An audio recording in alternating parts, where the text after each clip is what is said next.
Well, welcome to another edition of rezileance.com. And today we have with us in our studio a man that has certainly learned about resilience. He's demonstrated incredible resilience in his life and his career, kind of pulled himself up from the ranks of disadvantaged communities in the South to deal with all sorts of politics, discrimination in college, and ended up through this incredible resilience to become one of the stars of NBA, won an NBA championship with the Golden State team back in '75, and has been an assistant coach on, I mean, it's an incredible number of teams when you start looking at it. I think it's like 6 or 7 teams. So Clifford Ray, welcome to rezileance.com. It's great to have you with us today. It's also great to be here, to be able to finally meet you, and I'm looking forward to this interview because my best friend in the world and her husband, uh, I've raised up with them, and she speaks so highly of you. So I told her that I would do it. So I always keep my word when I tell my child I'm gonna do something. That's very kind of you. Very kind of her and you. Thanks, Clifford. Well, your story is fascinating, and when you and I spoke earlier, we have something in common between us, and that's we both grew up in societies where racism was predominant. It was definitely on the books in South Africa where I grew up. Here it was earlier on, and maybe a little less so. But when you were younger, you definitely, I think, mentioned to me that that was an interesting childhood you experienced. And then the interesting part is you come across from South Carolina to Oklahoma, which was a pretty conservative place back then, right? Tell us more about what it was like and what it was that got you to kind of pull yourself and deal with all this the interesting adversity you had because of a skin color and get to where you were today. Well, I think when you in the midst of doing something, and a great example is the day my son called me, and of course, he has had, uh, I mean, he's had a tough go because he can't seem to rid himself of the injury bug. And today he called and said he thought he fractured his hand, and he was sitting in there getting ready to have x-rays. I haven't heard back from him yet, but you know, he said, I guess I need to put basketball up. And I was saying, well, that's up to you. But I said, you always are going to have to deal with something, whether it's injuries, whether it's, uh, you know, maybe not a good coach, or just there's always something to deal with when you are trying to become a young man out in society. And I was always taught when I left Union, South Carolina, my dad and mother would said to us that Black people don't get a lot of opportunity. So when your opportunity comes your way, you have to be prepared. You cannot just, goof around like a lot of people have the, wherewithal. Maybe they're from a wealthy family or whatever, and they might stay in school 6 or 7 years and just to get a regular degree. But then you have other people who go and they, by the time you graduated, they'd already got their PhD. It just depends on your academic level on how much you're willing to sacrifice, the day-to-day things for a goal. And that's really what it's all about. It's about the goals that you set for yourself. And when I came out of uh, South Carolina, I was determined to go to a school that wanted me to be there for my entire 4 years. I did not want to go to a junior college and then be accepted to the ACC conference because I was able to maintain a certain grade point average. I felt like that I should be given the same opportunity as everybody else. If I don't maintain that grade point, then I have to do whatever's necessary to get it up to speed. But to not be given the opportunity at all and to be sent to a junior college, and now you gotta go there for 2 years and then come to it was bad enough as it was that you had to go to a Division I school during my period of life or period, and then not be able to play your freshman year. That was probably the hardest transition of all, because I felt like that I was deceived, and I didn't know that freshmen weren't allowed to play in college basketball their freshman year. I had no idea. Nobody had told me, and all they were saying was, "You're going to be the first freshman to start at a D1 school, blah blah blah, whatever." So I didn't understand why that was such a big deal. But then when I got there, I realized that there were a lot of things that I did not know about, like you couldn't dunk. Uh, so that's like taking a guy like myself, who had probably a 49-inch or vertical or whatever, and have a weapon that you can't use, a part of your arsenal that you can't use. Yeah. That wasn't fair. I didn't think that was fair. I was pretty, you know, dis, disappointed that I had to, go through what I went through. But there wasn't no quitting, because I wasn't gonna allow myself to be, let a disappointment make me not want to finish this quest. And so, So that was my first thing. Plus, my parents were adamant always. If you start something, if you whatever you put, they started with us by saying to us, whatever you put on your plate, you must finish it.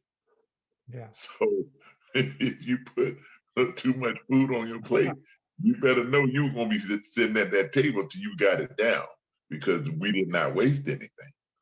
And But, so that is Clifford, how did it feel? I mean, here you are, a young black man showing up in this sort of island of white, if I can call it that. And I mean, I read some of the stories about you being escorted to your dorm by the police, and you know, how did you overcome that feeling of feeling maybe excluded? I mean, the policies of the university in that time were not to admit many black well, people. well, I fought for change. Yeah. I stepped up to the plate for change. So I was always, as a matter of fact, it probably hurt me quite a bit in terms of where I got drafted, because you know in that particular period of life, Mm-hmm. it was easy to control you, because what they would do, they would say, "Well, he has an attitude," Mm-hmm. or and if you read some of the Streets and Smith was one of those basketball journals that rated players and said who could win. Like, I was a center, so they would say, "Can you win with Clifford Ray?" Absolutely not. You know, they had already made up their mind what I could do, what I couldn't do, which was another thing. I don't think any person has the right to tell you what you can or cannot do. I think you all should be given the same opportunity as everybody else is given, and that's not always the case. And so you have to stand up for what you believe in. I tell my son that all the time. If you working hard and you doing everything that the other players are doing, and some coach don't play you, then it's up to you to go into his office, be civilized, but then find out what is the problem. And don't give me excuses that you can't show me on game film, on tape, that I'm not doing, that somebody else is not doing, because those players make the same mistakes that I make. So if you can tolerate the other players making errors or make an error, and everybody does. I saw one of the greatest quarterbacks. We Rodgers, Patrick Mahomes, Watson. I mean, there's guys. All these guys are great quarterbacks. They throw interceptions. They make. They're not perfect. Man is not perfect. So I feel like coaches make excuses because of their inability to maybe manage 10 guys. I think a coach who can't manage 10 players in college ball shouldn't even be a coach. That's just what I feel. And I've seen the political side of it where that because he can't manage those 10 guys, then he's going to create some fallacy that you're not doing. Maybe you make too many turnovers, so you do this. Well, gosh, we go through the stats. So if you go to the stats and you see that you're not any different than any of the other players on the team, then you have to stand up for yourself and you have to say, okay, coach, point it out. I want you to show me on tape. Mm-hmm. And he won't be able to do it. So Clifford, do you think, I mean, you're an incredibly successful player, overcome all these odds, adversity, you name it, showed this amazing resilience. Is it because you're gifted? Is it genetics? Why did Clifford Ray do so well in basketball?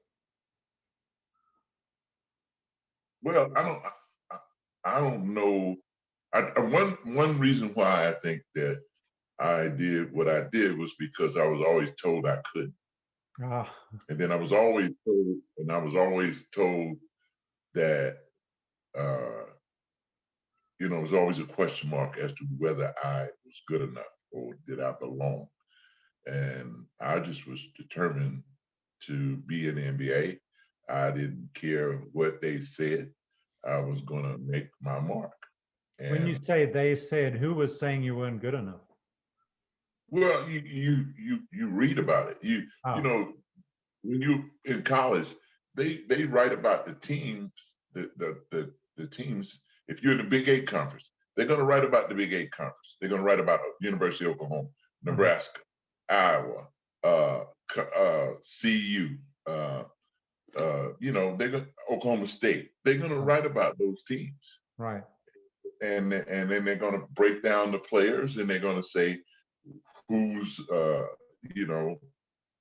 who's who, or what's, how do you win with this guy? And maybe you might not win with this guy playing center. Sure. Well, I just didn't understand how someone who is supposed to be writing an article or write these articles in the magazines, and they go so far as to say what you can or cannot do. And I just took that personal. I didn't think somebody had the right to tell me what's inside of my heart and what kind of desire that I have. You don't know that. I'm a totally different individual. That's a great point. So one of the interesting things about you that I read is that you used to play woodwind instruments when you were doing basketball. Is that right? Well, when I was in high school, I was on the band. And I played clarinet, and I also was the drum major of the band. Wow. So we played, we played at all the football games, and then we had competition. We were usually the second or third best band in the state, and you also had to compete for first chair, second chair, all that kind of stuff. So, I also had music scholarships to be a drum major for one of those black colleges, but I went to University of Oklahoma because most of the black colleges that I went to, the coaches, even though they wanted me, they was also wanting very much for players from small communities, small cities, to have an opportunity to go to Division I ball. And so I had an opportunity to play Division I basketball at the University of Oklahoma. So every coach in the black community that was coaching, whether it's at South Carolina State, Johnson C. Smith, Greensboro A&T, all those coaches encouraged me to go to take the step and go to a D1 school. And that's why I went to the University of Oklahoma with that, mainly because of that urging. But you had a musical talent too. So did you ever struggle with the choice between, am I going to go the musical route or play ball? I didn't. I wasn't a prodigy. Oh. I might have been good at playing. I could play and all that, but I wasn't a prodigy. If I would have been a prodigy, of course I would have stayed in music, because I love music just as much as I love basketball. And I got an opportunity because of basketball to do some interesting things. I did some background work with with Marvin Gaye, and had fun with him, people that I knew in music business. I got a chance to be around some interesting people. Well, that's cool. And but I wasn't a prodigy. I learned that I wasn't good like they were. And so my calling was basically, I was really good in football and basketball. And so during at that particular point in time, I chose basketball because I felt like that was I needed.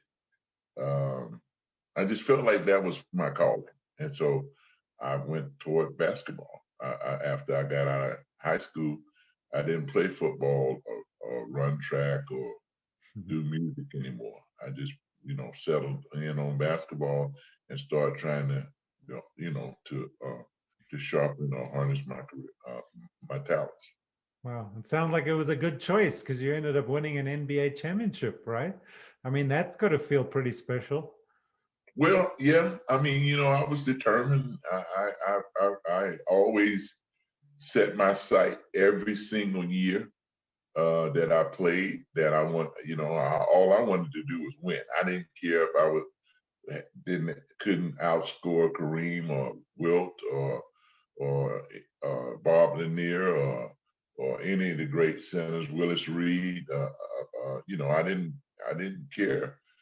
Dave Cowens, he was a great center at Boston. There were a lot of big guys and actually Dave Cowens and Wes Unseld and myself, we were only around 6'8", 6'7", 6'8", 6'9", and everybody else was 7-footers. Like, Wilt was like 7'2", Lanier was 6'11".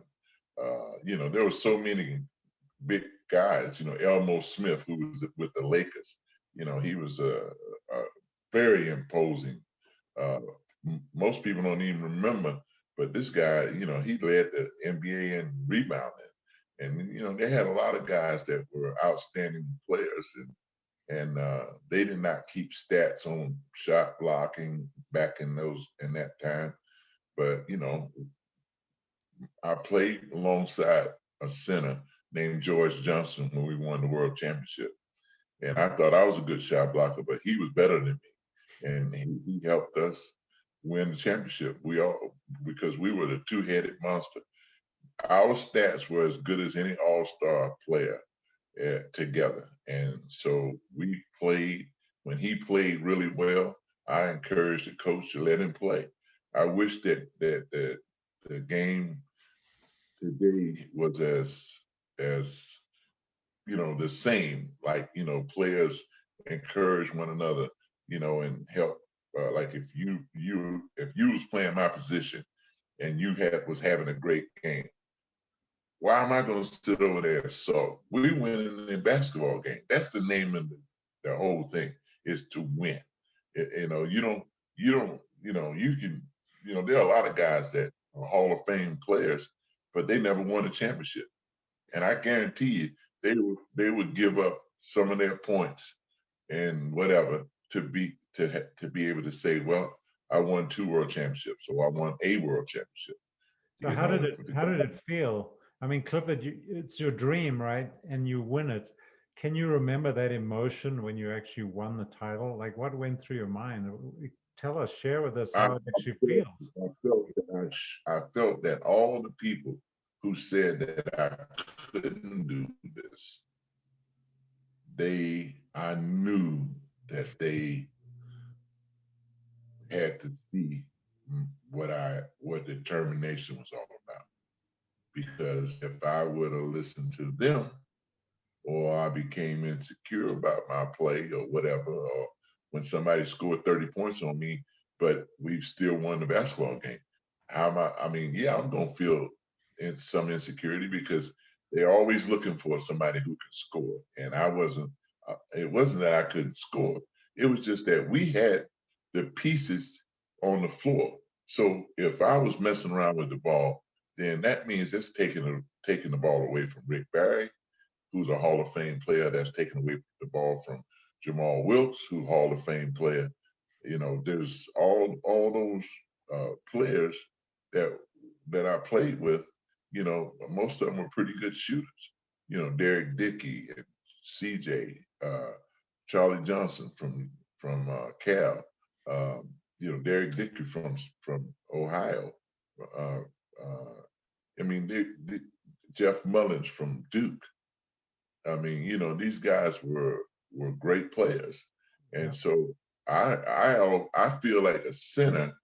If you're a good center, you got to look at your basketball club and the players that you're gonna play with, and if you see what their strong points are, then you as a center should adjust to your team.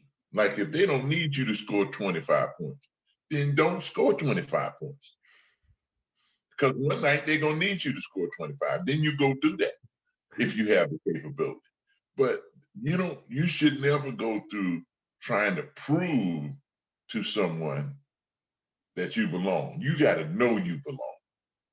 So did winning that championship change your life? Was it any different? Was life any different No, after you were an NBA no, champion? No, no. you didn't feel different? It didn't change my life because we didn't get paid. Yeah. So how am I gonna say honestly that it changed my life? No, it did not change my life. You know, I wish that it would have been more at the end of the rainbow like it is today, but that's not, you can't do anything about that. And I certainly don't have a chip on my shoulder about it. I wouldn't trade my time in basketball, like I said when I talked about going to the University of Oklahoma. Yeah, sometimes things were just downright bad. And it wasn't always the University of Oklahoma's fault. I think a lot of the blame is falls on the NCAA. I think that they make millions and millions of dollars, and really the schools make all our money. So why aren't they doing the same for the players? Do you A feel? player should not have to come to a player should not have to come to a school and don't have the right clothes or not dressed properly, and he's got to go out and go across campus and go to the classroom, walk in the classroom. You're already big and tall, and now you don't feel like the rest of the student body. And so that makes maybe you walk slouched over because you're ashamed, a little bit of shame of what you don't have. Well, all those things should not be. There's nothing that they couldn't do.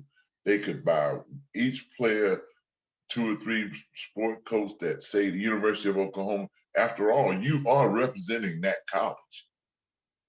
But let me ask you, I mean, that's a great point, but how do you feel coming from when you were a champion to guys today making 60, $100 million a year? Is that excessive, do you think, compared to your day? No, I don't think it's excessive. I'm really proud that I got an opportunity, that I have gotten an opportunity to see what I think should have been when I was playing. Mm-hmm. But you have no regrets. And I have no regrets. And if I was playing, I'm just going to be quite honest with you. If I was playing for money, I would have never played in the NBA. Why is that? Because they want shit. Yeah. And that's the fact. I mean, I'm just saying that if that was the case, I would not have been doing that. I played for the love of the game, just like everybody played for the love of the game. And guys play for the love of the game now, but they are now getting compensated as an entertainer. It's just like, if you could pay Frank Sinatra to open up in Africa $1 million a month or week or whatever, or then you can play. But they didn't feel that way because why? Because predominantly all of the athletes during that period, a lot of them, majority of them were Black. So they didn't feel they had to. Then when the sport became universal and was all over the world, and now you got players coming from Spain, you got players coming from Germany, and got players coming from every part of the world. And so now guys get paid like entertainers, like they should. So no, I hate it when guys feel badly about not making money. Like they just mad. They're upset. That's a lot of wasted energy because you can't change anything. It is what it is.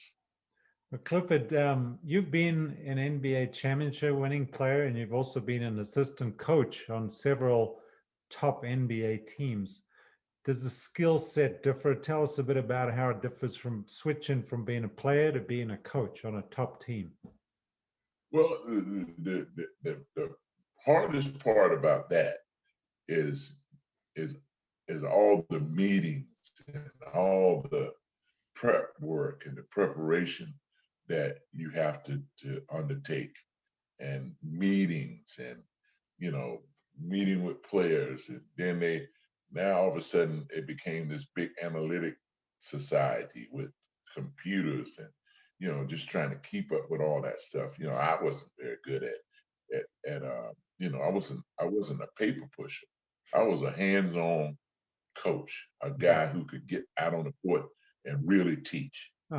And I feel that way. I didn't feel like I needed to change, but I tried to learn when they allowed me to learn. But a lot of the times back in that period of time, they didn't want you, and they definitely don't. If you look in the game, you very seldom see that many big guys coaching. They're all guards. Is that right? I don't think so. But what are you going to do about it? Because you don't rub shoulders with owners. As an assistant coach, you're on the floor all the time. If you're not on the floor, you're in a meeting. If you're not in a meeting, you're running a film session with one of the guys that you're responsible for. And that's everybody. I mean, so yeah, I mean, you don't. It's a whole different animal. And some of it's overkill, but at the same time, it's necessary. You need to be prepared as a team. And so I think that everybody tries to do the best they can, whether they do the right things or not. I still feel like that in order for you to be successful, especially in a team sport, you have to be able to have great chemistry. That's a great point. Thanks for sharing that. Changing direction a little bit, I wanted to ask you, in your storied career, you've met all sorts of interesting people and celebrities. Is there any one meeting of any individual that comes to mind for you that stands out from all those incredible people you've met in your life? I would have to say, meeting Martin Luther King and Mandela and Muhammad Ali, people like that, Marvin Gaye. Gosh, I can go on and on. I mean, there's so many. Why? What made that meeting so unique? Well, the reason that was a big thing is because I was a music lover. And so when I got traded from Chicago had a certain type of music. They had a lot of live acts with blues and jazz. And then when I went to San Francisco, it was kind of like they had everything. You might see Beth Midler, you might see then, but before that, I went to college. It was really an eye opener because it was kind of during the era where they had Woodstock and the hippie era, uh, peace symbols and love, and it was just a different time.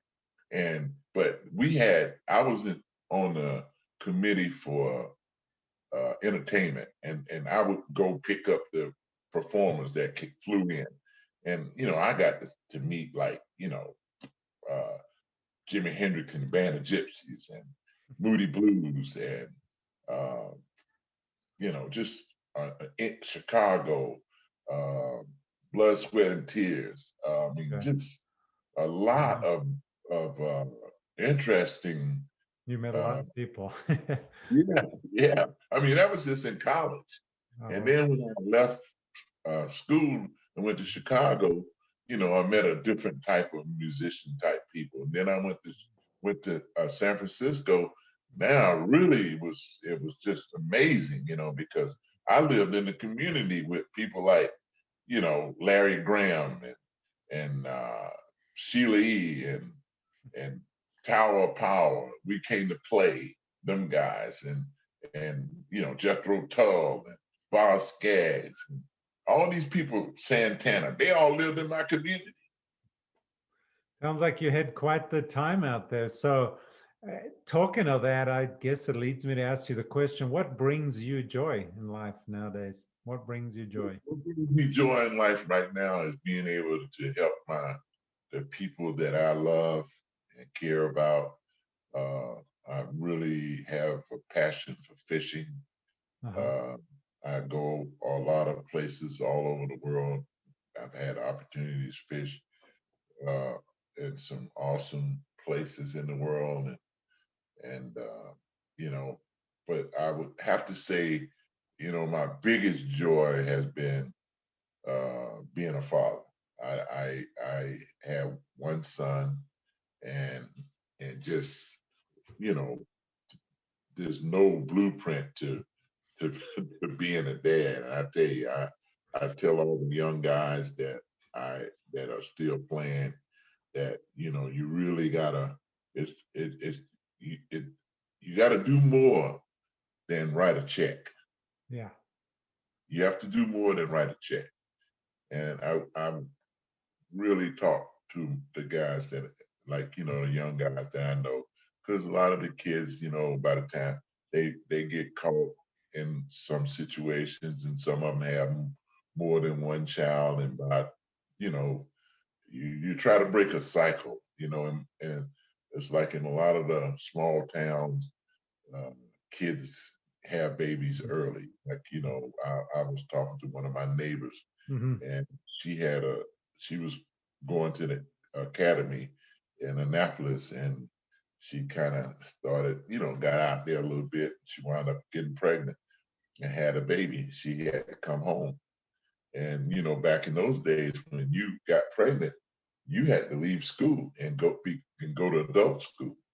And a lot of girls and didn't get to finish, and a lot of guys did, because you are also taught in the South that if you have a baby, you got to be responsible and do the right thing and be that dad. And so, I had a son when I was a lot older. Yeah. Gosh, I was almost 50 years old, and I had a son, and I was scared to death because we weren't making any money. I wasn't making any money back in that time, and his mom, did not have a lot of money, and so I just, my dad said, whatever you do, just be consistent, and I did everything I could to try to make sure that they had what they needed to have, and I spent time with him in the summer. Whatever the visitation rights were, I was able to, Mm. I fought for them because, sometimes they get upset at you, especially if you're not married and have a child out of marriage, out of wedlock, I should say. And so, it's a touchy thing, but I knock on wood, I got through every phase. And when I see my son, I think about the fact that his mother, no matter whether we had disagreements or whatever we might have gone through, we we we raised a good child, and he's a That's good a man. great one. Yeah, kids. It just what about, let's talk a little bit because we're running up, wrapping up soon. What's the best advice you've ever received? The best advice I ever received was from my dad, who always said, "There's a time and a place for everything." And if you learn that, when you have to work, you will work. When you have the opportunity to play, then you can play.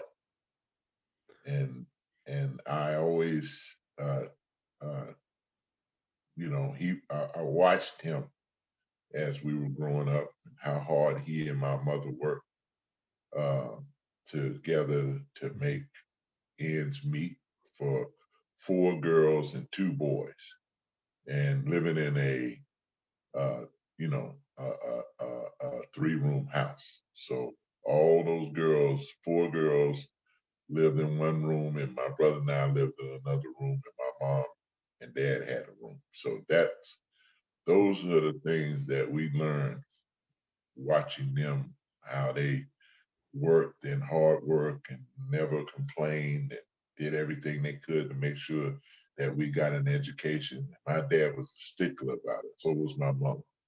And so my sisters all got master's degrees. They went to the University of Oklahoma. Now their children got master's degrees. So you can break cycles. And I always say that's was a great thing coming from my parents. They gave their all, sacrificed their own personal whatever to make sure that their children had an opportunity to be a part of of society in a good way. Like they, my dad, before he died, he said, "I am so proud of my children that I can't hardly stand myself." He goes, "Because none of you have ever gotten in trouble. You've all, you're not parasites." Because he always used to have this saying, "Don't be a parasite." Well, Clifford, one last thing. So that's the best advice you've ever received. Is there any advice you hadn't received in life that you wish you had? I wish I would have been when I first came, gotten done with playing. Mhm. I wish that it was a little bit less. I wish I could have gotten the opportunity to that people would have helped me learn um, organizational skills better. Like as a head coach, you have to have good organizational skills.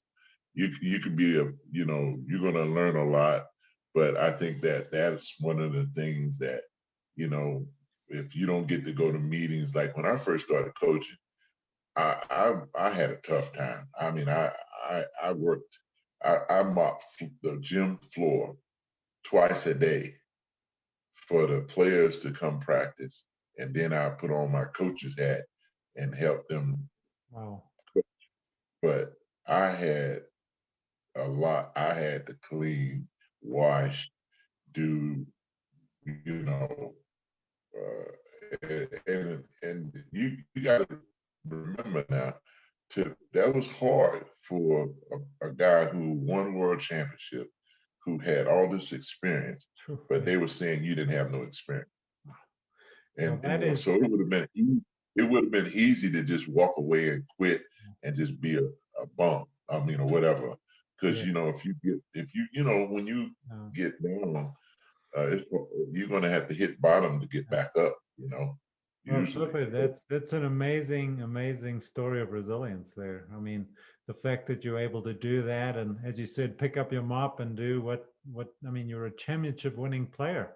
It must have been incredibly difficult, but I mean, you did it, and this is what makes you such a unique individual. So I want to thank you for your time today. It's been an absolute pleasure talking with you, for you sharing with us some of these amazing stories about what makes you tick and what's made you tick and what makes you keep ticking, other than catching fish and raising kids.